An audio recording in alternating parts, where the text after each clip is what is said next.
Grandma Griggly here today with some more stories about our hats. Now, I'm going to tell you a story about this hat that I'm going to want to put on today. This was a hat that I bought a long time ago, and I used to wear it with a camel coat and thought I was half a fancy. And I would wear it at the side like that, and I had a bonny little brooch on the side like that, and I thought it was very fashionable. However, I can't wear it today now because it's for the Taliban. Money's hat for the Taliban. So I'm not going to wear that anymore. But I didn't ken. I bought it a long time ago. Now, this here that I've gotten, this is a nurse's cap. Okay? Now, I used to work in a hospital as a secretary.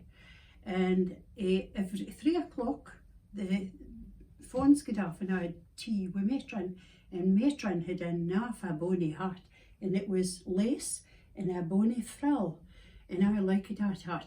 And you used to ken how important a person was long ago by how they wear their hat and fit the wore when they got round the hospital, because long ago the doctor wore a feit coat, the surgeon wore a suit, the head nurse sister wore a navy uniform with a fancy belt.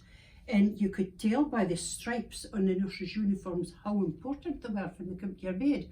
Now, nowadays, you didn't ken everybody's the same. You didn't ken if you're speaking to a consultant or a cook anymore.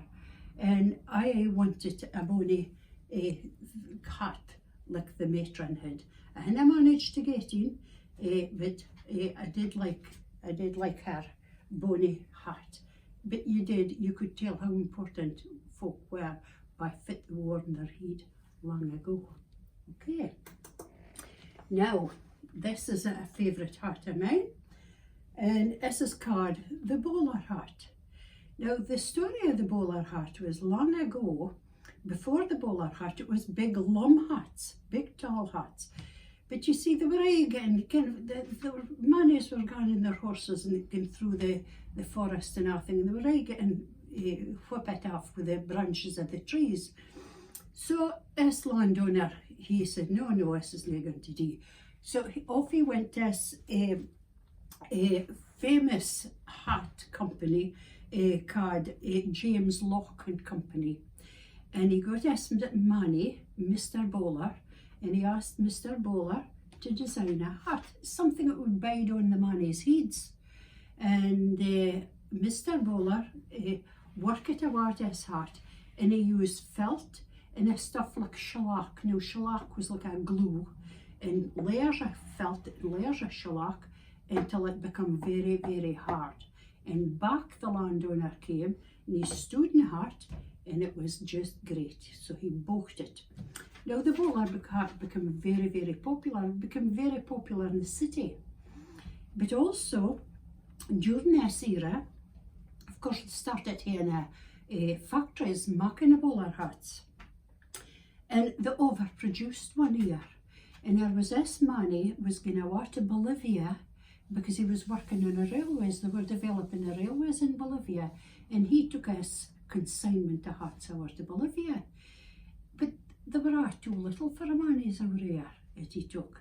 So, but it was the wifeys that started buying them.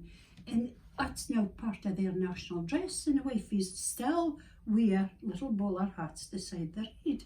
So that's an interesting little story. And the hat maker was Thomas Bowler, and that was far it came face. That was the bowler hat. That's a good story, isn't it? I think so. I think it's a good story. Now, this is 1970s. This hat here, this was the Kangol.